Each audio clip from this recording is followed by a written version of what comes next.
বিসমিল্লাহির রহমানির রহিম। সকাল সকাল ঘুম থেকে উঠে দেখি একটু ওয়েদারটা বৃষ্টি বৃষ্টি ভাব, হালকা হালকা বৃষ্টি পড়ছিল। তাই অনেক দিন পর মনে পড়লো যে আজকে সবজির খিচুড়ি খাবো। এখানে চাল, 3-4 রকমের ডাল আর সব মশলা দিয়ে মেখে বসিয়ে দিলাম। আর পরিমাণ মতো পানি, বারবার পানি দেওয়ার চেয়ে পরিমাণ মতো পানিটা দিলে সেই খিচুড়িটা ভালো লাগে। আজকে সব সবজি ঘরে থাকা যা যা ছিল তাই দিয়ে বসিয়ে দিলাম। তো আমার হাতের এই সবজিটা রান্না করলে মনে পড়ে যায় আমার আম্মা এখন পৃথিবীতে নেই।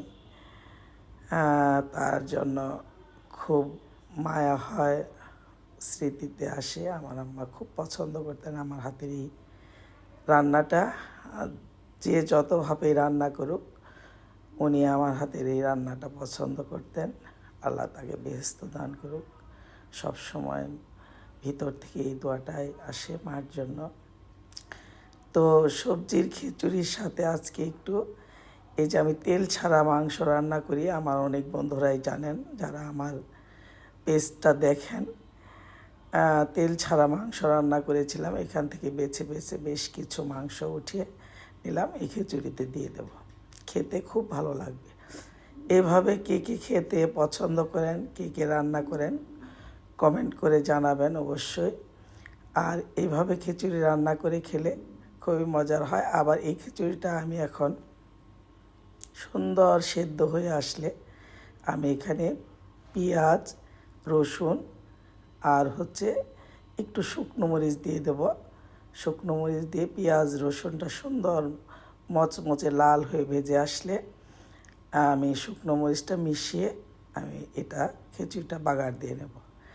আমার মতো এই খিচুড়িটা কে কে পছন্দ করেন অবশ্যই কমেন্ট করবেন। আমি আপনাদের কমেন্টের অপেক্ষায় থাকব।